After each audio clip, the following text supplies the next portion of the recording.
आइए आज की इस चर्चा में गहराई से उतरते हैं और भानगढ़ किले के उन रोंगटे खड़े कर देने वाले रहस्यों से पर्दा उठाते हैं जिनके बारे में हम सब ने कभी ना कभी जरूर सुना है। नाम सुनते ही अक्सर मन में एक अजीब सा खौफ पैदा हो जाता है ना?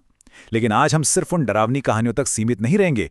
हम तथ्यों और विज्ञान के जरिए इस पूरी मिस्ट्री को डिकोड करेंगे। चलिए शुरू करते हैं। अब जरा सोचिए, एक सरकारी संस्था खुद कह रही है कि सूर्यास्त के बाद और सूर्योदय से पहले इस जगह पर जाना सख्त मना है। ये चेतावनी कोई आम बात नहीं है, सीधे आर्कियोलॉजिकल सर्वे ऑफ इंडिया की तरफ से है। और सच कहूं तो यही वो बोर्ड है जो उन खौफनाक स्थानीय मान्यताओं को और हवा देता है कि जो भी सूरज ढलने के बाद यहां रुकता है वो कभी जिंदा वापस नहीं लौटता।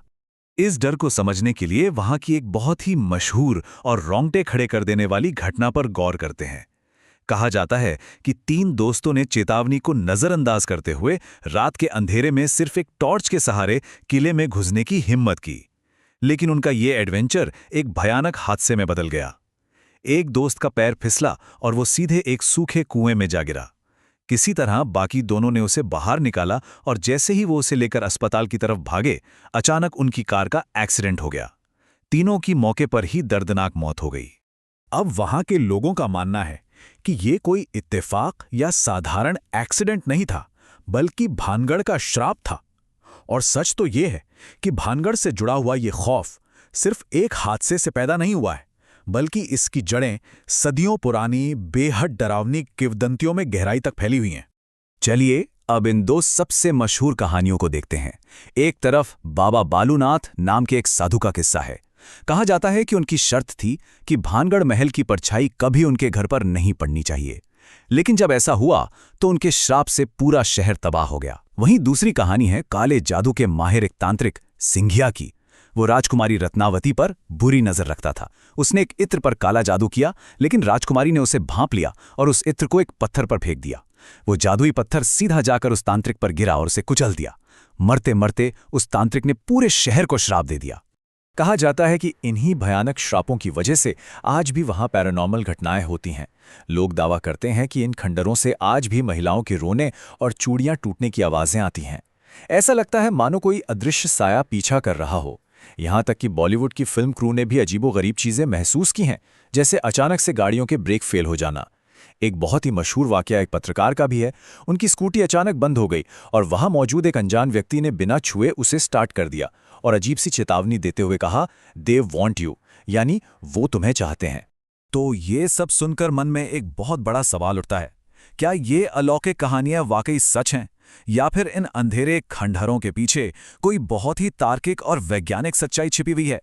चलिए इन मनोरंजक कहानियों से थोड़ा बाहर निकलते हैं और असली कहानी को करीब से समझने की कोशिश करते हैं। देखिए, सबसे अहम बात यह है कि जब हम ऐतिहासिक दस्तावेजों और पक्के सबूतों को खंगालते हैं तो एक बिल्कुल ही अलग तस्वीर सामने आती है। और सच कहूं तो ये कहानी भूत प्रेतों की कहानियों से कहीं ज्यादा दुखद है। भानगढ़ का असली इतिहास किसी श्राप से नहीं, बल्कि इंसानी त्रासदी और प्राकृतिक आपदाओं से भरा हुआ है। हैरानी की बात तो ये है कि जब हम थोड़ी गहराई से जांच करते हैं तो इन भूतिया कहानियों की पूरी बुनियाद ही हिलने लगती है। जरा सोचिए, इतिहास के पन्नों में राजकुमारी रत्नावती या फिर उस साधु बाबा बालूनाथ के अस्तित्व का कोई भी ठोस या प्रमाणित रिकॉर्ड मौजूद ही नहीं है। असल में ये शहर किसी काले जादू से नहीं, बल्कि बहुत ही जटिल सामाजिक और पर्यावरणीय कारणों से वीरान हुआ था। अगर हम समय के पहिए को थोड़ा पीछे घुमाएं तो इस चमकते हुए शहर के पतन की असली वजहें साफ होने लगती हैं। साल 1573 में माधव सिंह के लिए बसाया गया भानगढ़ कभी 9000 घरों वाला एक बहुत ही शानदार और समृद्ध शहर था। लेकिन फिर 1720 के आसपास युद्ध और आपसी संघर्षों ने इसे बुरी तरह कमजोर कर दिया। और इसके बाद जो हुआ वो सबसे भयानक था। 1783 में इस पूरे इलाके में एक भयंकर सूखा पड़ा, जिसे चालीसा अकाल कहा जाता है। खाने और पानी की भयानक कमी ने लोगों को वहां से पलायन करने पर मजबूर कर दिया और देखते ही देखते एक जीता जागता शहर हमेशा के लिए खंडर में तब्दील हो गया। तो इतिहास तो श्राप वाली बातों को सिरे से नकार देता है, लेकिन विज्ञान बहुत ही शानदार तरीके से ये समझाता है कि आखिर आज भी जब लोग भानगढ़ जाते हैं तो उन्हें इतना गहरा खौफ क्यों महसूस होता है।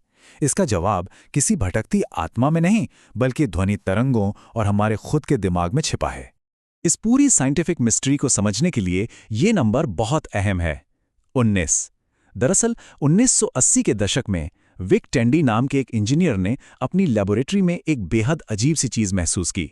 उन्हें अचानक पसीना आने लगा, बेतहाशा डर लगने लगा और यहां तक कि एक परछाई जैसी आकृति भी दिखाई दी। जब उन्होंने जांच की तो पता चला कि उनके कमरे में लगा एक पंखा ठीक 19 हर्ट्ज की फ्रीक्वेंसी पर वाइब्रेट कर रहा था और यही ध्वनि तरंगें उनके दिमाग में ये सारे भ्रम पैदा कर रही थीं।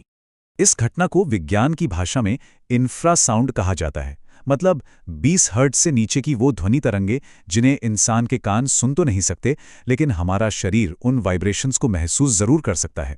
और इन्हीं तरंगों से अकारण घबराहट होती है और ऐसा लगता है जैसे कोई हमें घूर रहा हो। अब भानगढ़ की बात करें तो वो किला सिस्मिक जोन 4 में आता है। वहां हल्के भूकंपीय झटके आते रहते हैं और उन पत्थर के खंडहरों के बीच से गुजरती तेज हवाएं प्राकृतिक रूप से यही खौफनाक इंफ्रासाउंड पैदा करती हैं। इस बात की पक्की जांच करने के लिए इंडियन पैरानॉर्मल सोसाइटी के प्रमुख रहे गौरव तिवारी ने अपनी टीम के साथ भानगढ़ में पूरी रात गुजारी। उन्होंने ईएमएफ मीटर, थर्मल कैमरा और भूतों को डिटेक्ट करने वाले सारे एडवांस्ड उपकरण इस्तेमाल किए और पूरी रात वहां बिताने के बाद उनका निष्कर्ष बिल्कुल साफ था, वहां कोई भी अलौकिक शक्ति या भूत प्रेत मौजूद नहीं है। अब ध्वनि तरंगों के अलावा एक और चीज है जो यहां बहुत बड़ा खेल खेलती है और वो है हमारा इंसानी दिमाग।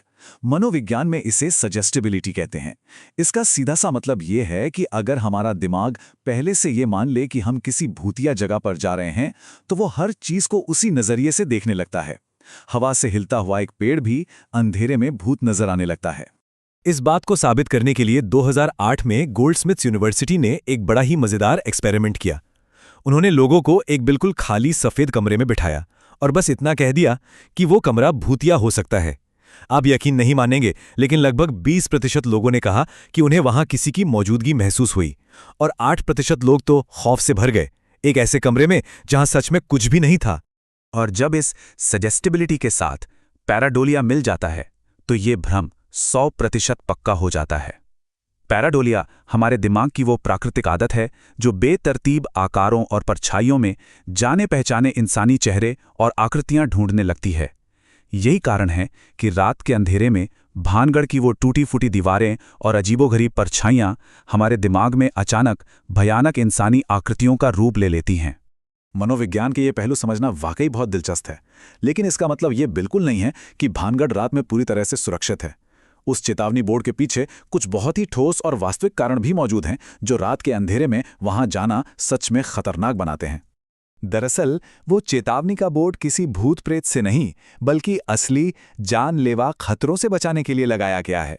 सबसे पहली बात, रात में वहां घुप अंधेरा होता है और इमारतें इतनी जर्जर हैं कि किसी भी वक्त कोई पत्थर गिर सकता है। दूसरी और सबसे बड़ी बात, भानगढ़ सरिस्का टाइगर रिजर्व से सटा हुआ है। रात के वक्त वहां तेंदुआ, सियार और जंगली बंदर अक्सर इन खंडहरों में शिकार के लिए घुस आते हैं। असली और सबसे बड़ा खतरा तो इन्हीं जंगली जानवरों से है। और जहां तक उन खौफनाक आवाज़ों की बात है, जैसे कि औरतों के रोने या डरावनी हंसी की आवाज़ें, तो उनकी सच्चाई भी बिल्कुल प्राकृतिक है। जब हम ध्यान से सुनते हैं तो पता चलता है कि ये आवाज़ें पहाड़ियों में भटकते सियारों यानी हाइना की होती हैं, जो दूर से बिल्कुल किसी इंसान की चीख जैसी लगती हैं। और पेड़ों के अजीब तरह से हिलने या टूटने की आवाज़ें अक्सर वहां घूम रहे जंगली बंदरों की वजह से आती हैं। तो भाई सवाल ये उठता है कि जब सच्चाई इतनी साफ है और विज्ञान ने सब कुछ साबित कर दिया है, तो फिर भानगढ़ के भूतिया होने की ये कहानियां आज भी इतनी मजबूती से क्यों टिकी हुई हैं? आखिर हम आज भी इन बातों पर इतनी आसानी से यकीन क्यों कर लेते हैं? इसका सबसे बड़ा कारण हमारी फितरत में है। देखिए, जब सदियों पहले कोई जगह सूखे या प्राकृतिक कारणों से खाली होती है तो कई पीढ़ियों के बाद उसका असली इतिहास लोग भूल जाते हैं। फिर उस खाली जगह को भरने के लिए हमारा दिमाग एक शानदार नाटकीय कहानी गढ़ता है, जिसमें खतरनाक विलेन हो, थोड़ा जादू टोना हो। क्योंकि सीधी सी बात है, एक साधारण अकाल की बोरिंग सच्चाई के मुकाबले तांत्रिक के काले जादू वाली कहानी सुनने और सुनाने में बहुत ज्यादा रोमांचक लगती है। इसके साथ ही एक बहुत बड़ी वजह वहां का लोकल टूरिज्म भी है। इंडिया की सबसे भूतिया जगह का ये टैग हर साल लाखों टूरिस्ट को वहां खींच लाता है, जिस पर पूरी की पूरी लोकल इकोनॉमी टिकी है। और तो और आजकल के सोशल मीडिया एल्गोरिदम्स भी ऐसी ही रहस्यमयी और डरावनी कहानियों को रातों रात वायरल कर देते हैं। बस इन्हीं वजहों से भानगढ़ का ये मिथक विज्ञान के सामने भी एक अभेद्य दीवार की तरह खड़ा रहता है। आज की इस चर्चा को समेटते हुए महान वैज्ञानिक मैरी क्यूरी की ये बात भानगढ़ की पूरी कहानी पर बिल्कुल सटीक बैठती है। उन्होंने कहा था कि जिंदगी में किसी भी चीज से डरने की जरूरत नहीं है, बस उसे समझने की जरूरत है। बिल्कुल वैसे ही जैसे जैसे हम भानगढ़ के पीछे के विज्ञान और इतिहास को समझते जाते हैं, वो अंधा खौफ अपने आप गायब हो जाता है। इंफ्रासाउंड, सदियों पुरानी अकाल और हमारे अपने इंसानी मनोविज्ञान के इन दिलचस्प तथ्यों को जानने के बाद जरा सोचिए, दुनिया में ऐसी और कितनी डरावनी कहानियां मौजूद हैं जो बस विज्ञान और तर्क की रोशनी में समझे जाने का इंतजार कर रही हैं। आज के इस विश्लेषण में बस इतना ही। सीखते रहिए और अपनी जिज्ञासा को हमेशा जिंदा रखिए।